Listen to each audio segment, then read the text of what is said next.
Europe is in turmoil over its beleaguered economy, and so austerity measures meant to resolve its debt crisis have met with public backlash.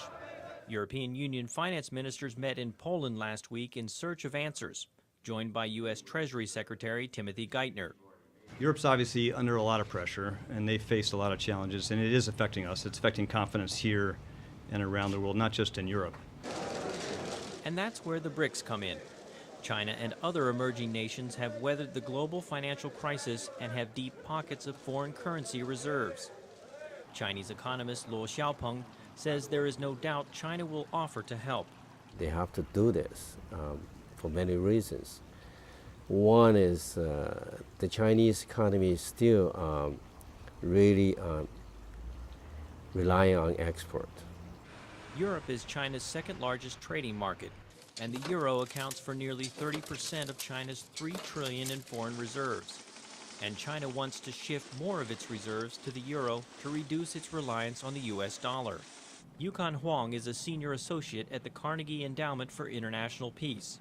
Now, if for some reason the Eurozone collapses because of Greece or Italy or Portugal and Spain going in a chain, this could be what I would call global financial crisis. It would drag everybody down.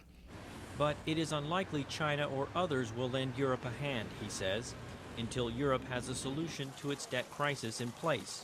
Right now, there's no such agreement. So China's not going to put its money into a situation where there is, in fact, enormous risks and only downside. If China does step in to help, some analysts and Chinese state media suggest that China could use its aid to Europe to try to get earlier recognition of China as a full market economy, or an economy that operates according to market forces. It's a status China has long viewed as offensive. After so many years of humiliation, now they are kind of, kneel down to back, from us, So this kind of a thing, you cannot underestimate, the satisfaction, the joy of those, of the Chinese politicians. For now, the uncertainty in Europe and what is being done to address the Eurozone's debt crisis will be front and center when BRICS finance ministers meet in Washington Thursday. William Ide, VOA News, Washington.